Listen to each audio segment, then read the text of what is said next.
The huge chamber on Nexus Prime glowed with soft blue light.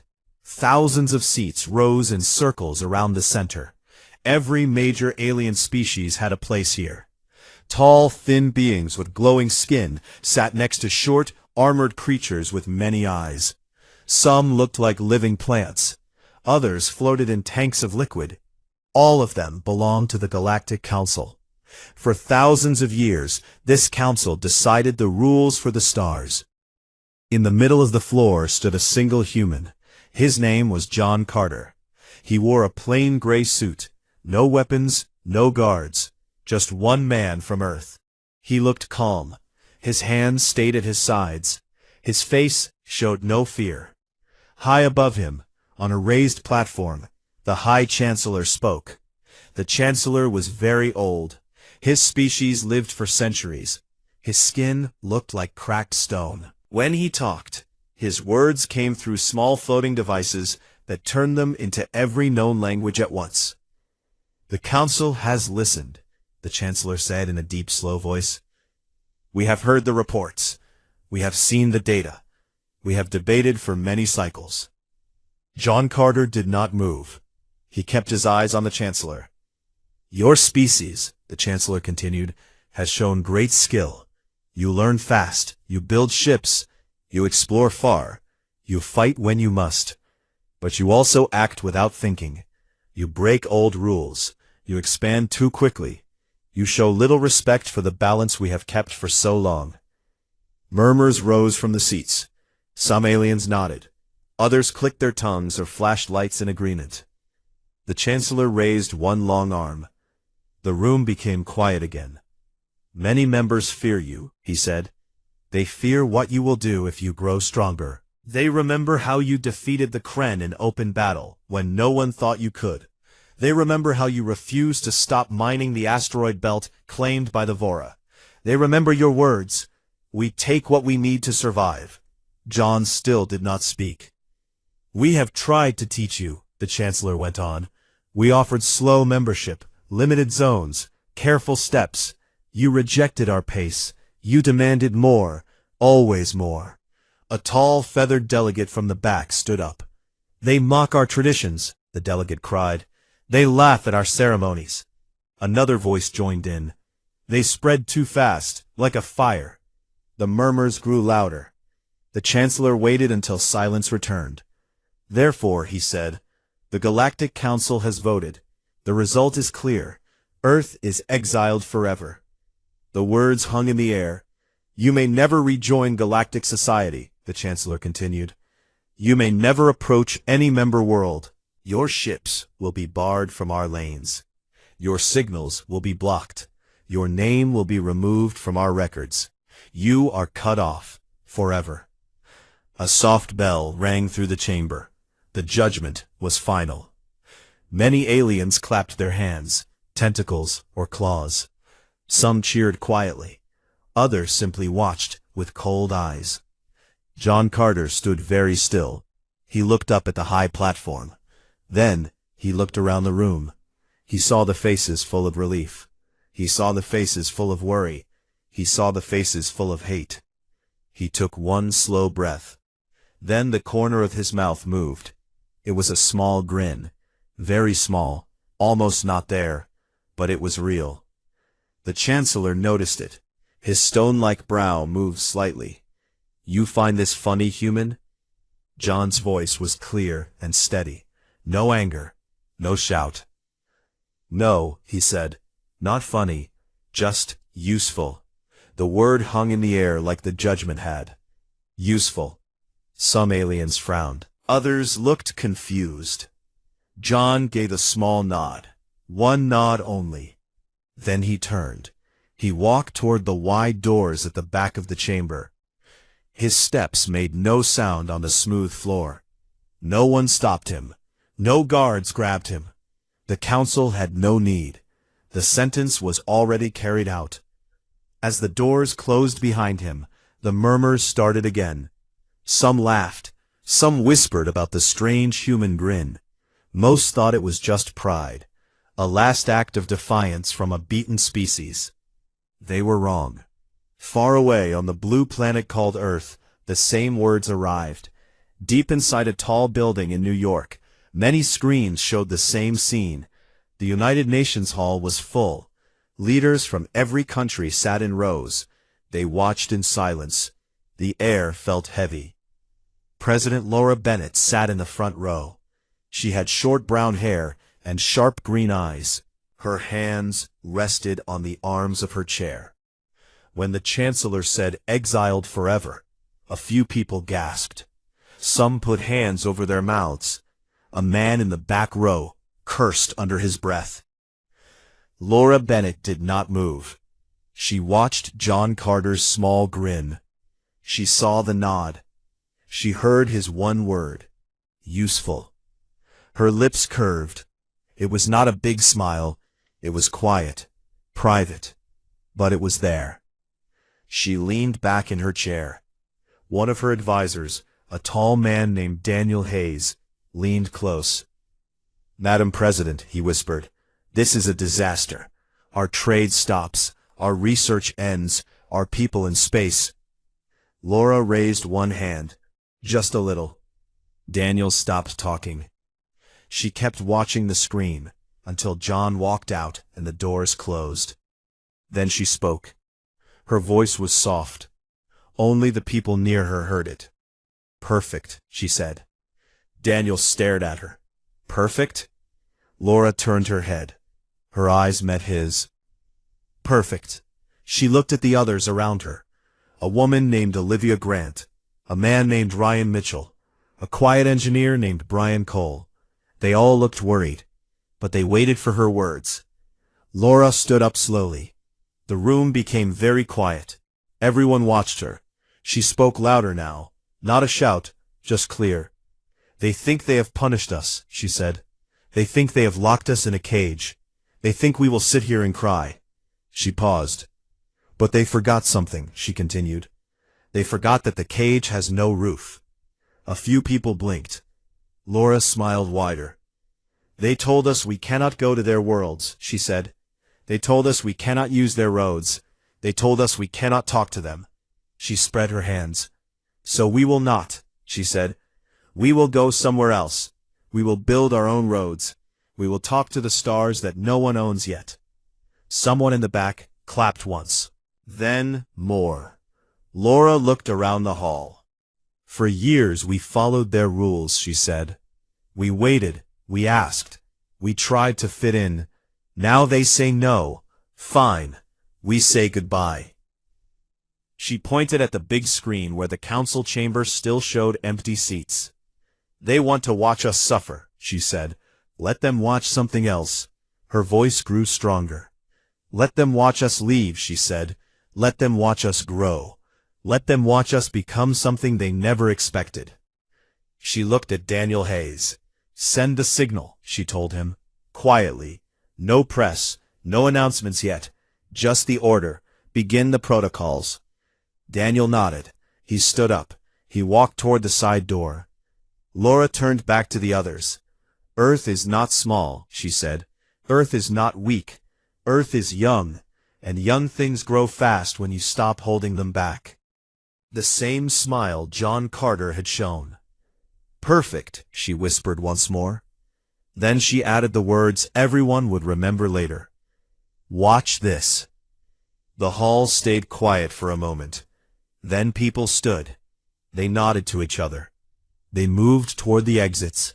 No panic, no tears, just purpose. Outside the building, the city lights of New York glowed against the night sky. Ships still flew above. Factories still worked. People still lived normal lives. But something had changed.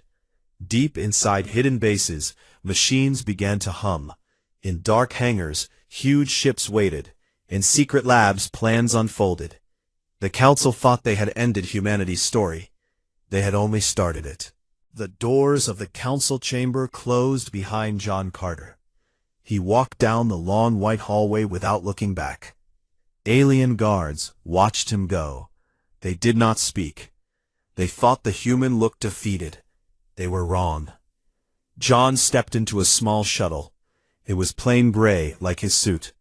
The door sealed. The engines hummed softly. The shuttle lifted and flew away from Nexus Prime. Inside, John sat alone. He pulled out a small device and pressed a button.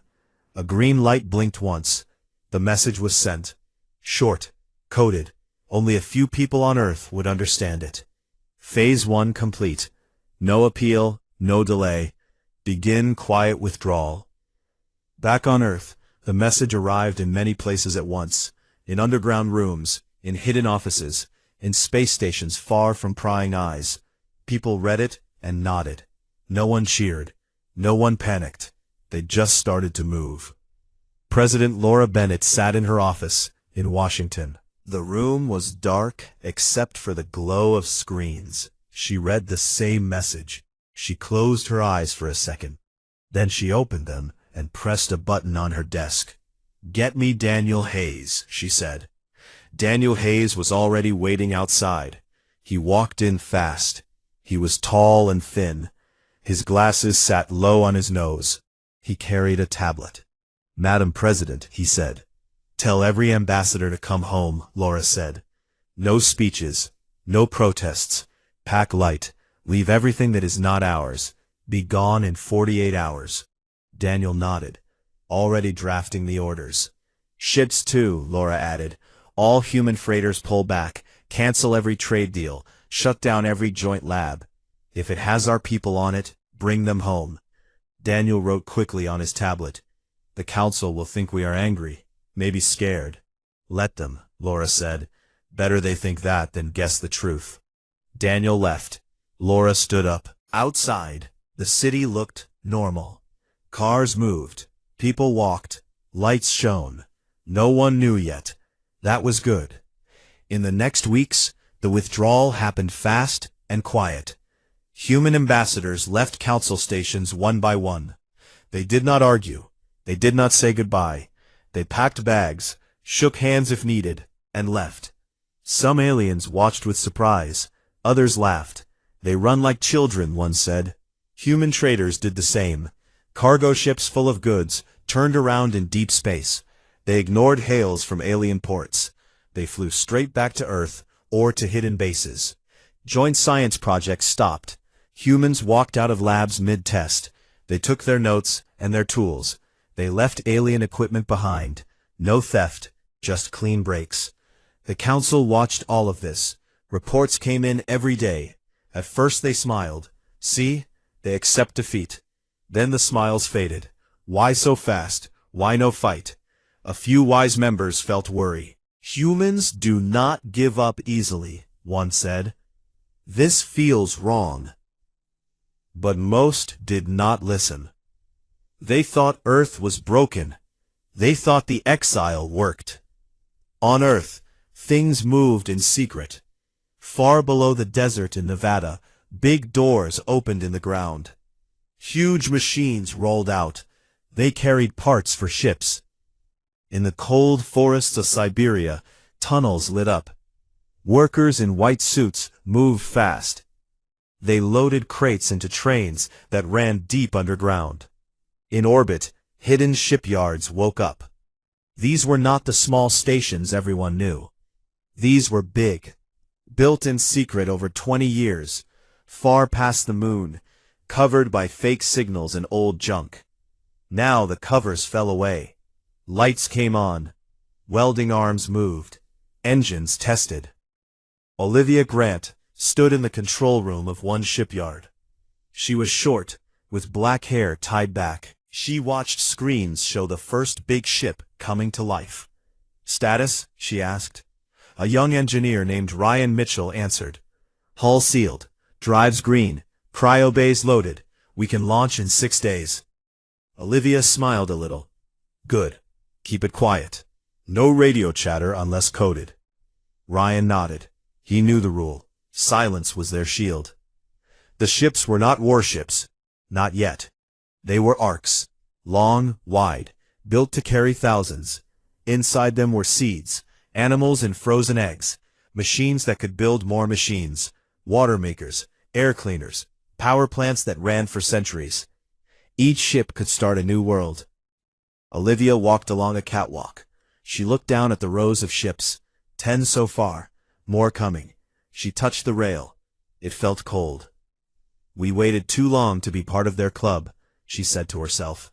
Now we make our own. In another room, far away, President Laura Bennett met with her team. They sat around a plain table. No windows, no flags, just maps of stars on the walls. Daniel Hayes spoke first. All ambassadors are home. Last ship docked yesterday. Olivia Grant joined by secure video. Her face filled one screen. Shipyards report ready. First wave can leave in 10 days. Ryan Mitchell appeared on another screen. Fuel loaded, navigation charts updated. We picked paths the council never claimed. Dead zones, nebula clouds, places they call empty. Laura listened. She looked at each face. No mistakes, she said. No signals they can trace. No trails. We vanish. Everyone nodded. Laura stood up. The council thinks exile means punishment. They think we lose everything. But exile means freedom. No more rules. No more waiting. No more asking permission. She pointed at the star map. They own a small part of the galaxy, she said. We take the rest.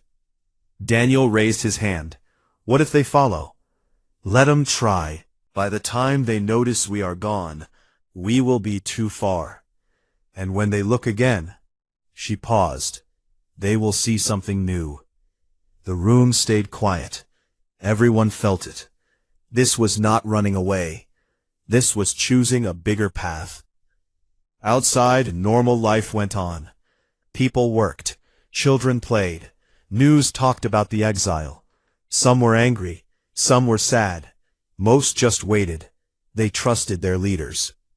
In hidden places, the real work never stopped. Crates moved at night. Trucks drove without lights. Ships rose quietly into the dark. One night, the first Ark ship left orbit. No announcement, no fireworks, just a soft glow as its engines lit. It turned away from the sun. It headed toward the black between stars. More followed, one by one, silent, steady. The council probes saw some launches. They sent messages. Explain your actions. No answer came. The aliens shrugged. They flee, one said. Good riddance. But in a quiet room on Nexus Prime, an old analyst looked at the data. He saw the paths. He saw they did not head toward known space.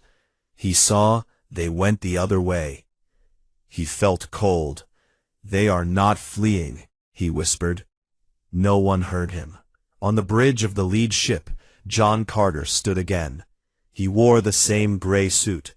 He looked at the stars ahead. Behind him, the pilot spoke. Course set, silent running. First jump in 10 minutes. John nodded. He thought of the council chamber. He thought of the chancellor's words. Exiled forever. John smiled, the same small grin. Forever is a long time, he said softly. The ship jumped, light bent, stars stretched, then darkness. Earth kept turning, but part of it was already gone. The quiet withdrawal was done. The first Ark ship slipped past Pluto without a sound. Its engines glowed faint blue, then dimmed to nothing. No radio, no beacon, just a dark shape moving into the black. More followed, one every few days, then one every few hours. Soon a steady stream left the solar system. They flew in loose groups, not close enough to see each other, close enough to help if needed. On the bridge of the lead ship, named Endurance, John Carter watched the stars. He stood with hands behind his back. The captain was a woman named Emily Torres. She had short red hair and steady brown eyes. She checked the screens. Jump complete, she said. We are now outside council sensor range. Next leg in 6 hours. John nodded. Good. Keep silent running. Emily looked at him. You think they are watching? They always watch, John said. But they look in the wrong place. They expect us to beg or fight, not disappear. Disappearing feels strange. It feels free, John answered. Inside the ship, thousands slept in cryopods. Families, scientists, farmers, builders, children too young to understand. All dreaming of new worlds. The halls were quiet, lights low, only soft footsteps from the night crew. In the main cargo bay, Olivia Grant walked between rows of sealed crates.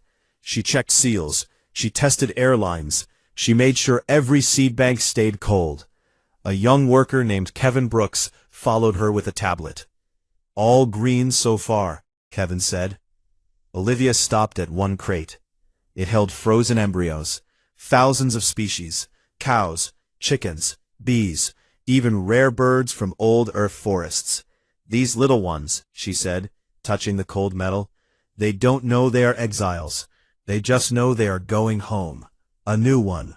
Kevin looked at her. You think we will make it? Olivia turned. We already did. The hard part was leaving. Now we just keep going. Kevin nodded slowly. He felt better. Far behind on Earth, President Laura Bennett stood in a quiet command center. Screens showed green dots moving away from the sun. Each dot was a ship. Each dot carried hope. Daniel Hayes stood next to her. He looked tired but calm. Wave 1 at 70% departure, he said. No incidents, no detections. Laura watched the dots. How many left? 200 ships still loading, Daniel said. They will follow in smaller groups, slower paths, more zigzags. Laura nodded. Good. Spread them out. Make it hard to track. She turned to another screen. It showed news from the council. Alien channels called it the human retreat. They showed empty docks, quiet trade ports. They laughed. See? The young ones break and run. Laura's mouth made a thin line. Not anger, just focus. Laughter stops when surprise comes. In space, the ships flew on. They avoided old lanes. They stayed in dark patches between stars. Some passed through thin nebula clouds. The gas hid their heat. Others used dead stars. Black holes too far to pull, close enough to bend signals. One ship, the Dawn Runner, had trouble. A drive coil failed. The crew worked fast. Ryan Mitchell led the repair team. He crawled inside the hot engine bay. Sweat ran down his face. Tools floated around him in zero gravity. Hand me the spare relay, he said. A woman named Sophia Lee passed it through the hatch. You sure this will hold? Ryan grinned through the dirt on his face. It will hold long enough to find a new home. They fixed it in 12 hours. The ship jumped again. No one outside ever knew. Months turned to years for the travelers. Cryosleep made time short. For Earth, only a few years passed. For the ships, decades in dream. The council grew bored. Their probes saw fewer launches, then none. They sent messages. Return our property. No answer. They said scout ships. The scouts found empty space, cold engines, dust. They are gone, one council member said.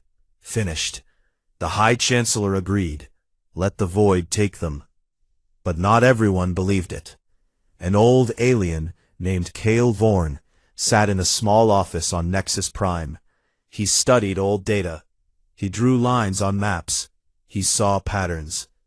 They did not run to council space, he said to his empty room. They ran the other way, toward the outer arm, toward the places we never claimed. He felt cold. He wrote a report. He sent it up the chain. No one answered. They thought he worried too much.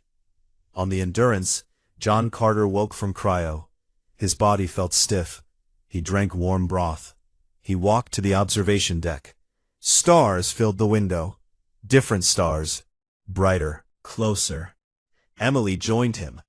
We reach the first marker tomorrow. Uncharted sector. No name. John looked out. We give it one. He smiled. Behind them the fleet grew quiet. Ships spread wider. Some turned toward red dwarfs. Some toward yellow suns like home. Some headed for gas giants with many moons. Each captain had orders. Find a good world. Land. Build. Send one coded pulse when safe, then silence again. The first landing happened on a small green planet. Blue seas, thick forests, air humans could breathe after filters. The ship touched down soft. Doors opened. People stepped out. They touched grass. They smelled rain. Children ran and laughed. A woman named Maria Lopez planted the first tree. It was an oak seed from Earth. She pushed dirt over it with her hands. "This is home now," she said. More landings followed. Different worlds, different skies, some cold, some hot, some with two suns. They built domes first, then towns, then cities. Factories rose, mines opened, schools started. Back on Earth, Laura Bennett grew older. Her hair turned gray, but her eyes stayed sharp. She watched reports come in, short bursts, one-word codes, safe, growing, second generation born. She kept them secret. Only a few knew. One night she stood on the roof of the White House. Stars shone bright. No council ships above. No eyes watching. She whispered to the sky. "You said forever," she said. "We took it." She smiled. On a new world called Haven, Olivia Grant walked through fields of wheat. The grain moved in the wind. Kids played nearby. A boy ran up to her. "Is Earth really real?" he asked. Olivia knelt. "Yes, very real, and one day you will see it." The boy smiled. "Will we go back?" Olivia looked up at the strange sky. 2 moons, purple at the edges. "Or maybe Earth will come to us." The boy ran off. Olivia stood. She felt the ground under her feet. Solid, new, hers. Far away, in the council halls, Cale Vaughan waited. His report still sat unread. He looked at empty screens. "Where did you go?" he asked the dark. No answer came. But in the silence between stars, new lights began to appear. Small at first, then brighter, then steady. Humanity had not died. It had scattered, like seeds on wind, and seeds always grow. Time moved differently now. On Earth, 30 years passed since the exile. For the scattered ships, more time slipped by because of speed and sleep. The council forgot the humans slowly. New problems came up. Old wars started again between other species. Trade routes changed. The name Earth became a quiet story told to scare young ones. "Do not act like the humans," parents said. They pushed too hard and vanished. But the humans did not vanish. They grew. In a quiet spiral arm far from council space, a loose ring of stars began to change. The stars were young and bright. Gas clouds floated between them. No one had claimed this place. The council called it useless, too wild, too empty, too far. Olivia Grant stood on the command deck of a big station called Anchor 1. The station floated near a yellow sun. Below her, a planet turned slowly. Green lands, wide oceans, cities already rising. Lights glowed at night, like tiny stars on the ground. She looked older now. Lines marked her face. Her hair was gray at the sides, but her eyes still burned bright. She watched screens show progress. Numbers climbed every day. Factory 3 just finished its 1,000th replicator, Ryan Mitchell said. He stood next to her. He had a short beard now. His hands stayed busy on a tablet. Olivia nodded. "Send half to the new belt sites, the rest to the outer moons." Ryan typed fast. "Done. Stellar engine test on Star 7 is ready. They want your go-ahead." Olivia thought for a moment. "Tell them yes, but watch the flare. We do not want to blind our own telescopes." Ryan smiled. Understood. The work never stopped. Self-replicating machines spread first. Tiny drones landed on asteroids. They ate rock. They printed more drones. Those drones built bigger machines. Bigger machines built factories. Habitats built cities. Cities built ships. They did not stop at one star. They linked more. A ring formed. Not a full circle yet. Just a chain of stations and mirrors and engines. They caught light from the stars. They turned it into power. Endless power. One day a scout ship returned from the edge. The pilot was a young man named Ethan Cole. He ran onto the deck, excited. "We found it," he said. "A whole cluster. 8 stars close together. Rich in metals. No life signs. Perfect for expansion." Olivia turned. "Show me." Ethan pulled up a hologram. Stars glowed in blue and gold. Lines connected them. Possible paths. Possible new links in the ring. Olivia studied it. "How long to reach?" 3 jumps with the new drives," Ethan said. "We can start building there in 2 years. Olivia looked at Ryan. "Thoughts?" Ryan rubbed his chin. "Risky. Farther out. But if we take it, the ring doubles in size. More power. More room. More everything." Olivia smiled slowly. "Then we take it." She gave the order. More ships left. More machines followed. The ring grew. Not everything was easy. One star flared too strong. A solar storm hit a habitat ring. Shields held, but 50 people got sick from radiation. Doctors worked day and night. Most recovered. A few did not. Olivia visited the beds. She held hands. She listened. She promised better shields next time. Another time, a factory on a cold moon broke. A chain reaction started. It almost ate the whole base. Ryan led the fix team himself. He stayed in the suit for 30 hours. When he came out, his hands shook. But the factory lived. The machines kept working. People changed too. Children born on new worlds never saw Earth. They learned from screens and teachers who remembered. They spoke of Earth like a legend. A far place. A starting place. Not home anymore. Home was the ring. One girl named Lily Hayes grew up on Haven. She was 10. She loved machines. She helped her father fix small drones. One night, she looked up at the sky. 2 other stars shone bright in the ring. She pointed. "Why do we build around stars?" she asked. Her father, Kevin Brooks from the old days, knelt beside her. "Because stars give light," he said. "Light is energy. Energy is life. We take what the galaxy forgets and make it ours." Lily nodded. "And the council? Do they know?" Kevin looked out too. "Not yet, but one day they will." Years passed again. The ring became real. Stations linked with long cables. Energy flowed between stars. Light beams carried messages faster than ships. Factories printed warships now. Not for war yet, for protection. Sleek, fast, covered in smart armor that fixed itself. John Carter lived on Anchor 1-2. He walked slower now. His hair was white. He spent time teaching. Young pilots, young builders. He told stories of the council chamber, of the day they said, forever. One evening he sat with Olivia on a balcony. Stars filled the black outside.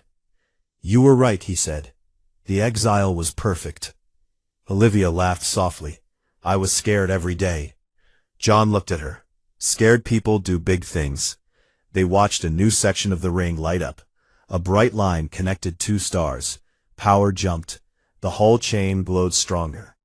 Olivia spoke quietly. "We have homes now. Food, air, children, schools. We have more than we ever asked for." John nodded. "And we have space. Endless space." They sat in silence for a long time. Then a signal came. Soft, coded, from a far scout. Olivia read it first. Her face changed. "They are coming," she said. John stood up. "Who?" "Council probes," she answered. 3 of them. Fast ones. "They entered the outer edge 2 weeks ago. They are looking." John's mouth made a small grin. "The same one from long ago." "Let them look," he said. Olivia called Ryan. "Get the stealth fields ready. Hide the main sights. Let them see only what we want them to see." Ryan answered fast. On it. The next days were busy. Lights dimmed. Stations went dark. Ships moved behind moons. Mirrors turned to scatter signals. The ring looked quiet. Empty. Just old rocks and dust. The probes arrived. They flew slow. They scanned. They sent data back.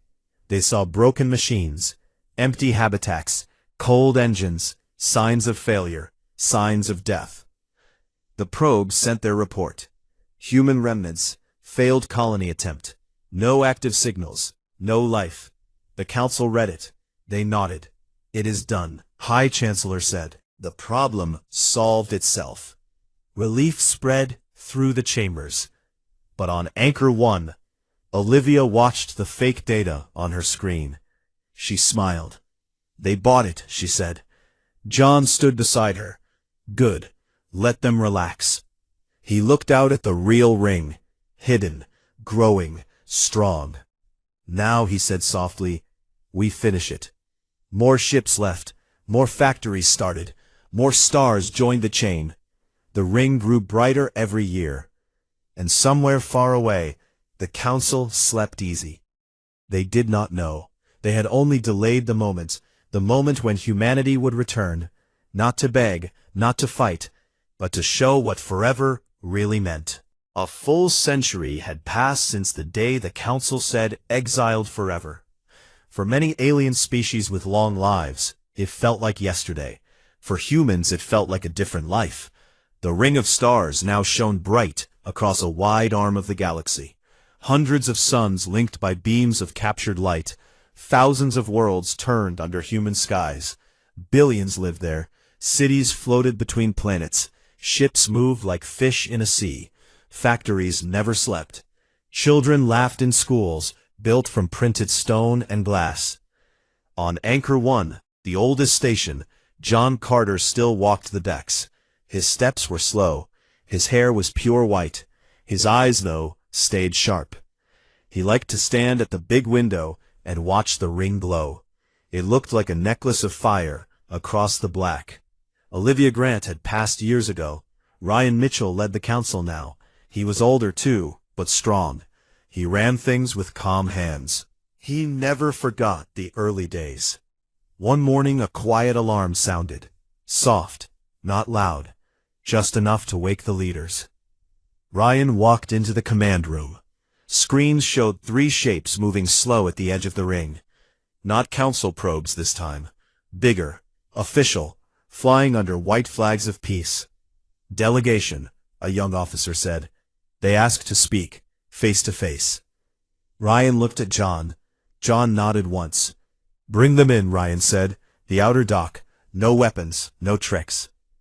The alien ship arrived at noon station time. It was long and smooth, silver with gold lines.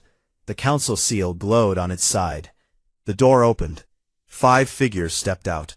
3 tall, thin beings with glowing skin. 1 short and armored. 1 floating in a clear tank. At the front stood the new High Chancellor. Her name was Lyra Voss. She had taken the role only 20 cycles ago.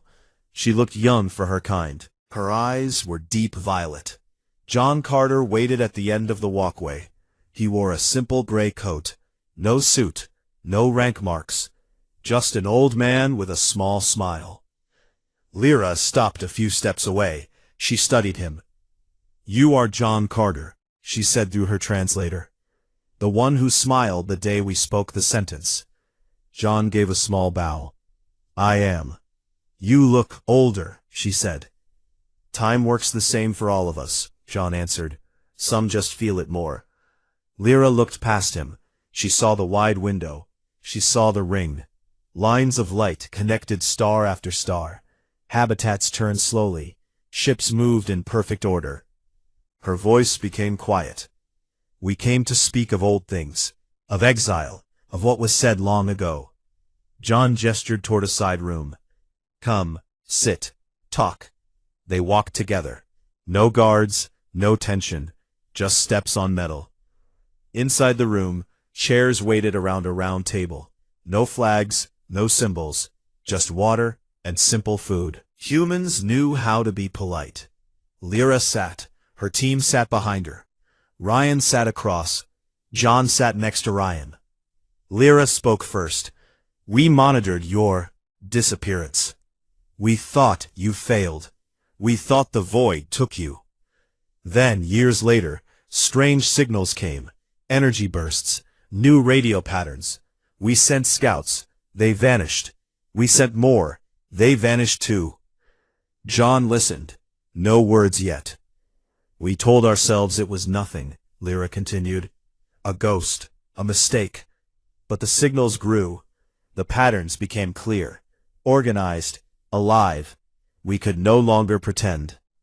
She looked straight at John. So we come now, not to demand, not to punish, to understand, and perhaps to talk. Ryan leaned forward. Talk about what? Lyra spread her long hands. About the galaxy. About what happens when a species grows beyond one small corner. John smiled again, the same small grin from the old chamber. You exiled us, he said. You closed your doors. You said forever. We listened. We stayed out of your space. We never touched your worlds. We never broke your laws. He paused. But the galaxy is big, he went on. Bigger than your maps. We found the parts you never wanted.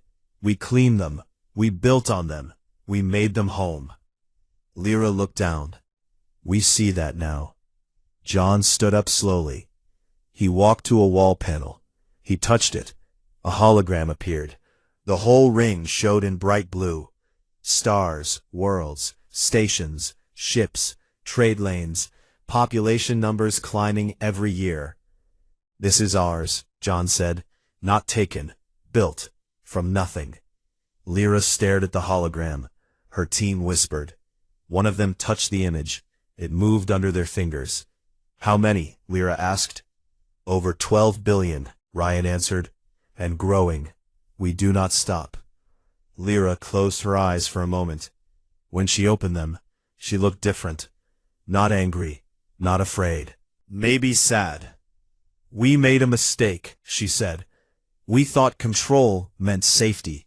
We thought limits meant order. We were wrong. John sat again. Mistakes happen. The question is what comes next. Lyra nodded slowly. We would like to open talks, not as masters, as equals. Trade, knowledge, perhaps friendship. Ryan looked at John. John thought for a long time. Then he spoke. We do not need your permission anymore, he said. We do not need your space. We have our own. But we remember what it was like to be small, to ask, to wait. He leaned forward. So yes, he said, we will talk. We will trade. We will share what we learned. But on our terms too. No more exile, no more forever. Just two groups, free, choosing. Lyra smiled for the first time. Small, real. That is fair, she said. They talked for hours. Details, rules, lines on maps, promises. No one shouted. No one threatened. Careful words. When the meeting ended, Lyra stood. She bowed low. Thank you, she said, for not turning us away. John stood too. We were never the ones who closed doors. The delegation left. Their ship rose. It turned. It jumped away. Inside Anchor 1, silence held for a moment. Then Ryan laughed. Soft. Long. John looked at him. What? Ryan shook his head. A century ago they said we were too dangerous. Now they come asking for friendship. John smiled wide this time. Not small. Big. Perfect, he said. He walked to the window again. The ring glowed brighter than ever. New sections lit up even as he watched. He thought of Laura Bennett, long gone now. He thought of Olivia, of the first ships, of the quiet withdrawal. He whispered the old words. Watch this. And the galaxy did. Because now it had no choice. Ships moved.